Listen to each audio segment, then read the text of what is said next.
সোমবার সকাল থেকে সোশ্যাল মিডিয়ায় তোলপাড় টলিপাড়ার জনপ্রিয় গায়িকা দেবলীনা নন্দীর শারীরিক অসুস্থতার খবর ঘিরে উদ্বেগ ছড়িয়েছে অনুরাগীদের মধ্যে।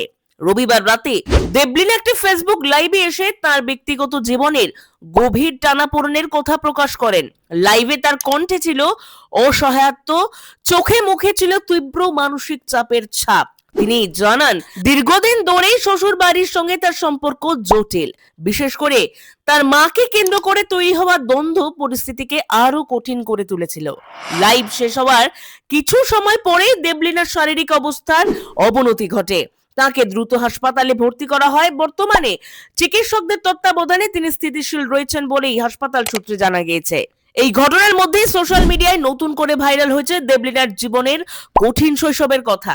দেবলীনা নন্দী জানিয়েছিলেন, মাত্র 2 বছর বয়স থেকেই গান শেখা শুরু। মায়ের স্বপ্ন ছিল গায়িকা হওয়ার, সেই স্বপ্ন অপূর্ণই থেকে যায়। সেই স্বপ্নকেই নিজের কণ্ঠে বাঁচিয়ে রেখেছিলেন দেবলীনা। তিনি বলেন, 7 বছর বয়সে বাবার গুরুতর অসুস্থতা তাদের পরিবারকে চরম সংকটে ফেলে দেয়। অর্থকষ্ট, অনিশ্চিত ভবিষ্যৎ, দিনের পর দিন না খেয়ে থাকার যন্ত্রণা, সবকিছুর মধ্যেই তার মা 2 সন্তানকে আগলে রেখেছিলেন। আত্মীয় পরিজনের সাহায্য না পেয়ে সমাজের নানা কটূক্তিও সহ্য করতে হয়েছিল তাকে। এই লড়াইয়ে তার সবচেয়ে বড় শক্তি ছিল তার মা। মায়ের কঠোর পরিশ্রম, ত্যাগ আর অদম্য মানসিক জোরেই আজকের দেবলীনা নন্দী আপনাদের সামনে। অনেক স্বপ্ন নিয়েই বিয়ে করেছিলেন তিনি।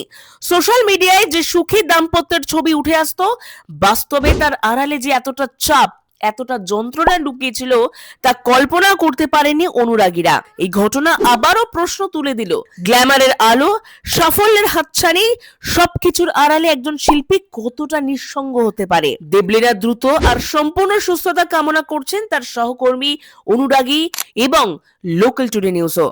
এই মুহূর্তে প্রয়োজন সংবেদনশীলতা, সহানুভূতি এবং বোঝাপড়া, কারণ মানসিক চাপ কোনো পরিচয় দেখে আসে না।